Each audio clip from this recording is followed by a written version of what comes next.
네, 여러분 안녕하십니까? 자, 이번 시간에는 시인 박목월의 동요 작품에는 어떤 것이 있는지 함께 살펴보도록 하겠습니다. 자, 박목월은 경상북도 경주군 건천읍 모량리라고 하는 곳에서 태어났네요. 1915년생입니다. 그리고 이남 이녀 중에 장남으로 태어났고요. 본명은 박영종입니다. 우리는 박영종이라는 이름을 거의 기억하지 않고 박목월이라는 이름으로 기억하고 있습니다. 동요 작가이자 나중에는 이제 이 동요가 동시로 장르의 전환이 이루어졌기 때문에 동요 작가 또는 동시인 또는 이제 성인들을 대상으로 쓴 작품, 시를 쓴 시인으로 이렇게 기록되고 있습니다. 또 기억나는 거 있으세요? 박목월 하면 청록집이라는 시집을 세 사람이 냈죠. 누군지 기억나시죠? 학교 다니던 시절에 국어 시간에 배웠던 사람들입니다. 조재훈, 박목월, 그리고 또 한 사람, 박두진. 이 세 사람이 3인 시집으로 낸 시집이 청록집이었습니다.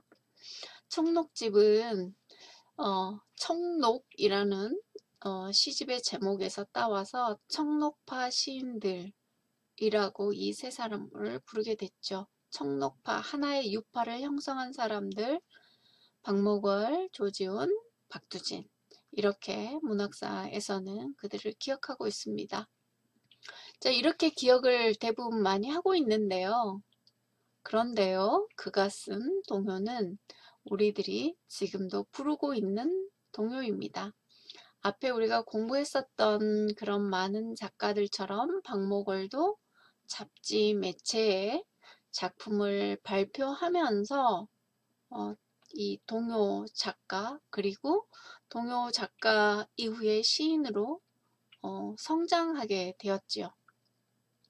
소년들이 작가로 성장하는 데에는 이 많은 매체들, 특히 어린이 매체, 그리고 신문, 지상, 동아일보, 조선일보, 중해일보, 조선중앙일보 등 당시에 발행되었었던 신문지도 큰 역할을 했지요.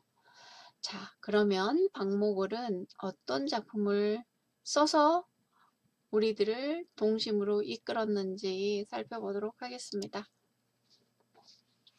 네, 기억나시죠? 지금도 입에서 자연스럽게 나오죠. 송아지, 송아지, 얼룩송아지. 네, 엄마 소도 얼룩소, 엄마 닮았네. 이렇게 부르는 동요 송아지입니다. 또 2절도 보죠. 송아지 송아지, 얼룩송아지, 두 귀가 얼룩기, 귀가 닮았네. 네. 얼룩 모양의 이 무늬도 엄마를 닮았고 또 보니까 귀까지도 닮았네요. 자, 이런 작품을 쓰게 된 내력이 있겠죠.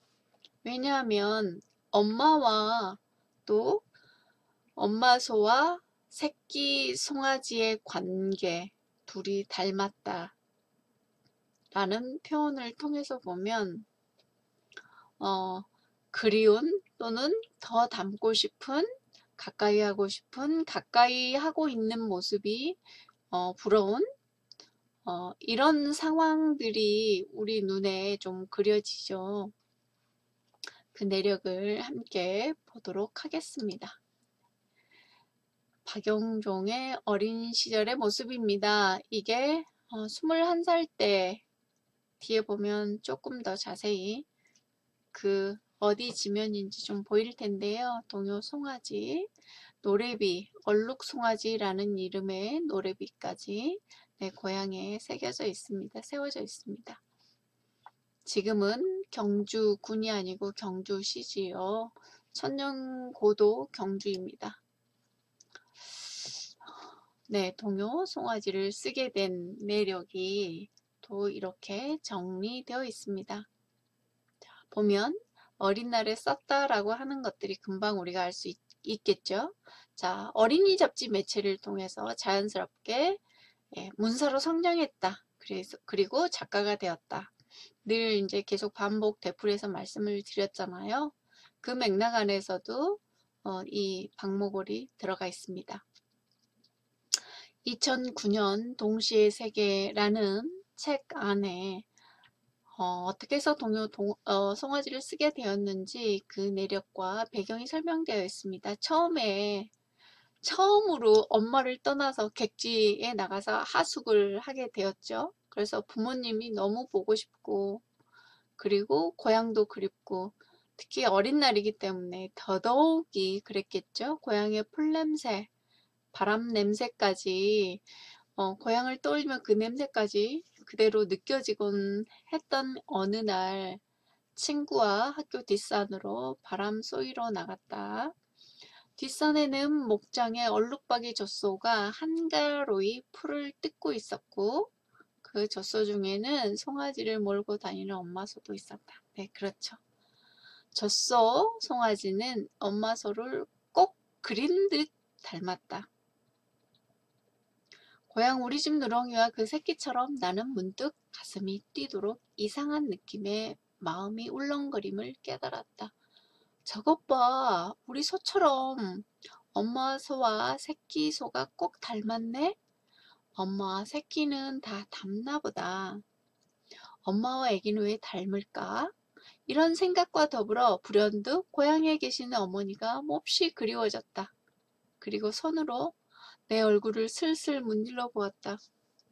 손으로 문지르는 내 얼굴에서 나는 엄마 얼굴을 문지르는 듯한 느낌이 들었다. 그날 돌아와서 쓴 것이 송아지였다. 아주 단순하잖아요. 얼룩 송아지, 어미소, 아기 송아지가 같이 예, 다니고 있는 그 어떻게 보면 굉장히 한가로운 모습인데 둘이 꼭 닮았네. 자, 어린 소년 시절이었으니까 정말 똑같이 닮았네. 나도 우리 엄마를 닮았을까? 어디를 닮았을까? 막 이런 상상을 하게 됐겠죠. 그리고 엄마가 송아지는 엄마랑 같이 있네. 나도 우리 엄마랑 같이 있으면 얼마나 좋을까. 이런 생각까지 일어났겠죠. 그리고 내 얼굴을 만져보는 거. 엄마 얼굴을 만지고 싶었는데 엄마가 옆에 안 계시니까 내 얼굴을 만지면서 우리 엄마 얼굴하고 똑같아. 뭐 이런 느낌을 받았다는 것이죠. 그 상황들을 통해서 송아지라는 작품을 쓰게 되었다. 동요 송아지는 알았는데 누가 썼는지는 우리가 사실 기억하지 못했잖아요. 박목월이 쓴 작품이다. 네, 자연스럽게 기억하시면 되겠네요. 자, 신가정의 제비맞이라는 작품을 발표했는데 역시 동요입니다. 풀밭에 짝짝꿍 옹기종기 모여라. 꽃 따다 집 짓고 잎 따다 문패 달고 상상력이 대단하죠. 꽃으로 집을 짓고 자, 풀잎을 따다가 네, 또는 꽃잎을 따다가 문패를 달고 노래 부르면 제비 온단다. 자, 제비가 언제 와요? 네, 봄에 오잖아요.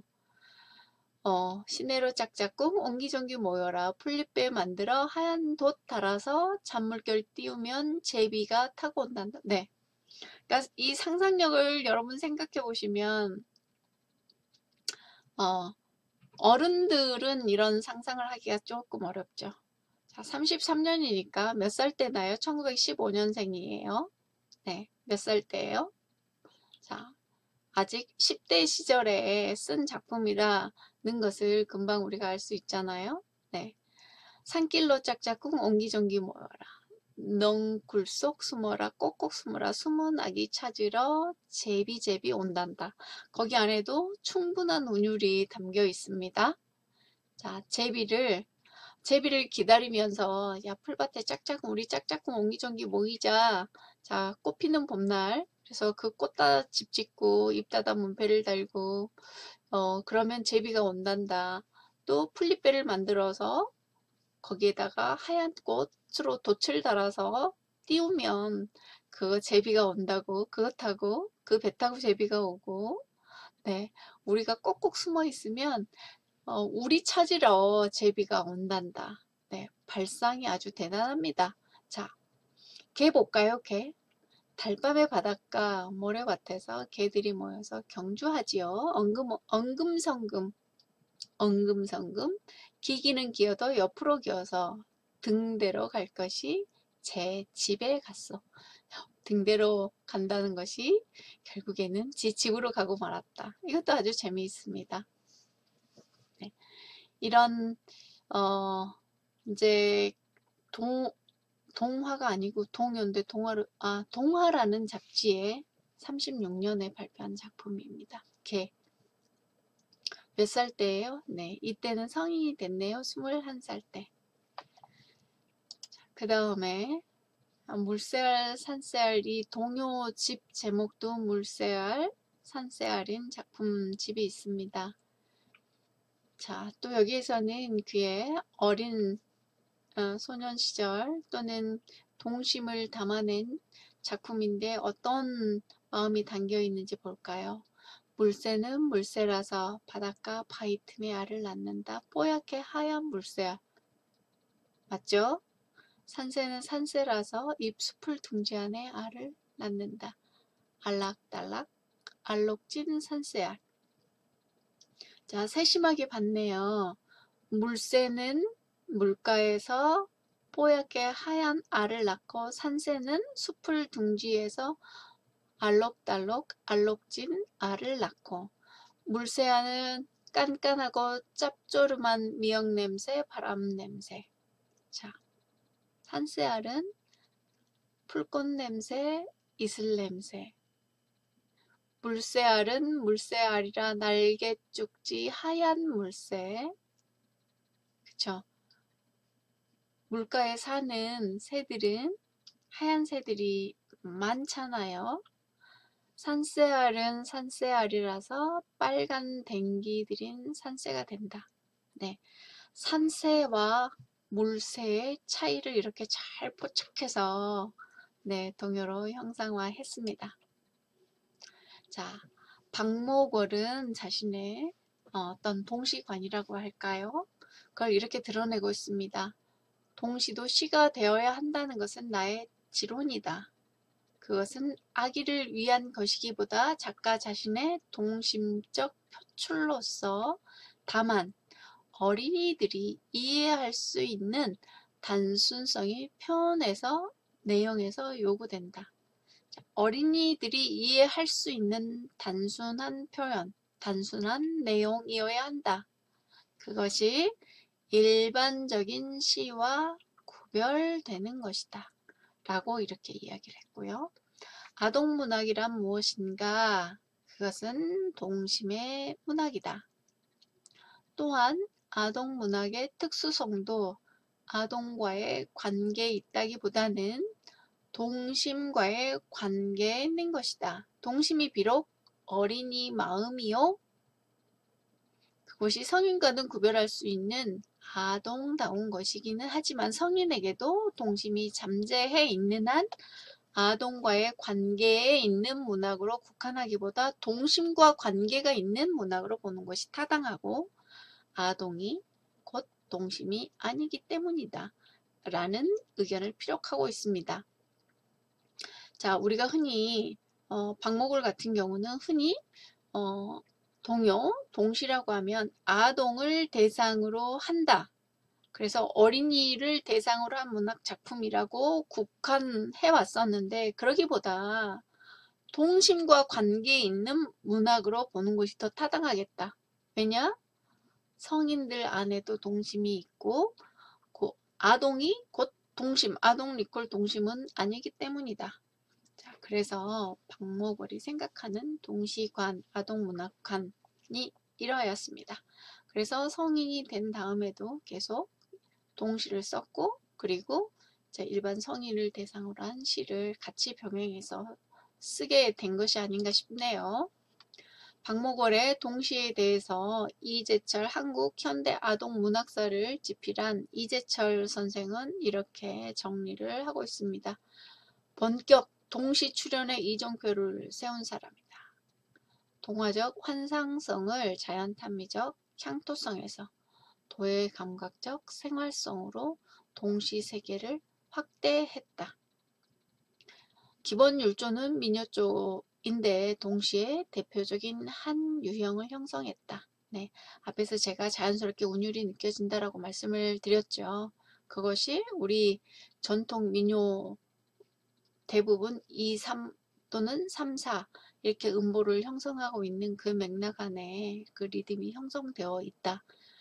동화적 환상성은 예술적 향기, 심화에 기여했고 이해, 감상의 통로를 제공하고 있다. 네.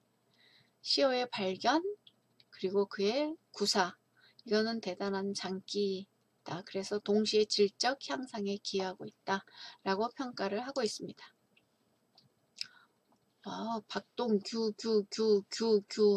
이게 글자를 바꾸는 과정 안에서 폰트를 바꾸다 보니까 발생한 문제네요. 제가 이걸 어찌 못 봤을까요? 서울대 국문과 교수를 했던 아들 박동규 교수는 박모고를 이렇게 회상하고 있습니다. 6살 되었을 때 고향집에 살고 있었는데 어느 일요일 모골씨는 친구 가족들과 불국사 구경을 가게 됐다. 엄마는 비던 치마를 가위로 잘라서 덧신을 만들었고 아버지는 나를 껴안고 이놈아 발이 아팠냐 하면서 나를 품어줬다. 그런데 목이 마는 소리를 아니요 아프지 않아요 했는데 아버지는 나를 안고 눈물을 흘리면서 이놈아 내가 너희 아버지도 아프면 아프다고 해도 괜찮아. 그렇게 해서 나는 아버지 옆에 토암산에 올랐고 돌아온 기차 내에서도 내가 아버지 눈기름 물렁물렁해서 발바닥이 안 아파요 하고 그렇게 말했는데도 등에 업고 갔다. 그래서 아버지 이마에 땀방울이 뚝뚝 흘러서 내 손등에까지 떨어졌다. 자상한 사람 신아버지를 이렇게 회상하고 있습니다. 자, 대표적으로 또 우리가 잘 알고 있는 신박모글의 작품이죠. 나그네. 강나루 건너서 밀밭길을 구름에 가듯이 가는 나그네. 길은 외줄기 남도 300리. 수리금 마을마다 타는 저녁놀 구름에 달 가듯이 가는 나그네.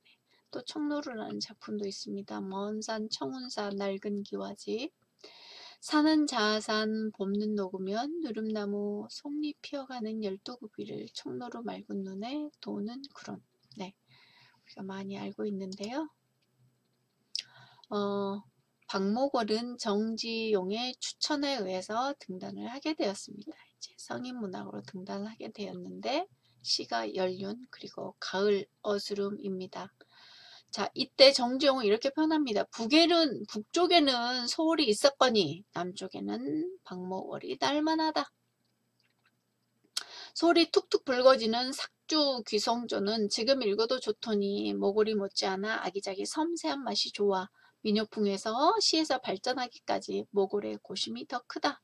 소월이 천재적이요 독창적이었던 것이 신경 감각 묘사까지 미치기에 너무나 민요에 시종하고 말았는데 모골이 요쪽 세상에서 노래로 부르는 그 묘적 세상에서 세상 연습에서 시까지 컴포지션에는 노래가 머뭇거리고 있다. 이쪽 수사를 충분히 정리하면 모골의 시가 바로 한국의 시다.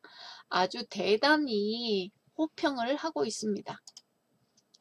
자, 정주용의 대표적인 작품 향수 1927년에 쓴 작품이네요. 이거는 뭐 가곡으로 또 만들어져서 우리가 부르고 있습니다. 넓은 벌 동쪽 끝으로 옛약에 지줄대는 실개천이 휘돌아 나가고 얼룩배기 황소. 이 얼룩배기 황소는 우리 전통 칙소를 말하네요. 해설빛 금빛 게으른 울음을 우는 것 그것이 차마 꿈엔들 이칠리야. 네, 한국 전쟁 중에 사망한 것으로 최종 확인이 되었는데요. 대단한 시적 상상력과 시어의 구사 그리고 정경의 묘사 이런 것까지 한국을 대표하는 신 중에 한 사람이겠습니다. 박모골의 작품집을 보면 박영종 동시집 본명이죠. 청록집, 박모골 동요시집 산세알 물세알 또 그가 문장에 추천을 받았던, 주로 작품 활동했던 문장, 작품이 있네요. 네, 생가 모습이고요. 네. 생애를 보면 개성중학교, 대구에 나가서 학교를 다녔고, 잡지 어린이에 통탁탁이 당선이 되었고, 또 우리가 봤던 제비맞이, 그리고 이후에 정지용의 추천을 통해서 계속 등단을 했고, 청록집을 발간했고, 동시집을 발간했고, 네, 이런 활동들을 계속 어린 성장기부터 작가로 성장하였다라는 사실을 보여줍니다. 한양대학교 교수로 학장, 그리고 시집을 계속 발행했다. 국민훈장, 모란장이 수여됐고 78년에 별세했다. 요거 시집이 나왔다. 그의 어떤 이런 그 창작 활동들은 우리가 늘상 반복적으로 이야기하고 있지만 소년 시절부터 작가로 성장해온, 지금의 제도 교육에서는 도저히 상상할 수 없는, 사실 이래야 되는 건데 우리가 너무 명문대, 인서울에 치중하고 있는 게 아닌가. 그것이 성공의 지름길, 곧 자본 권력과 연결되어서 이야기하고 있는 것이 한편으로는 굉장히 좀 씁쓸한 측면이 있다. 그렇게도 보여집니다. 아무튼 박모골의 작품 살펴봤는데요. 더 많은 작품들이 있습니다만 제 시간 관계상 여기에서 오늘 강의를 마치도록 하겠습니다. 감사합니다.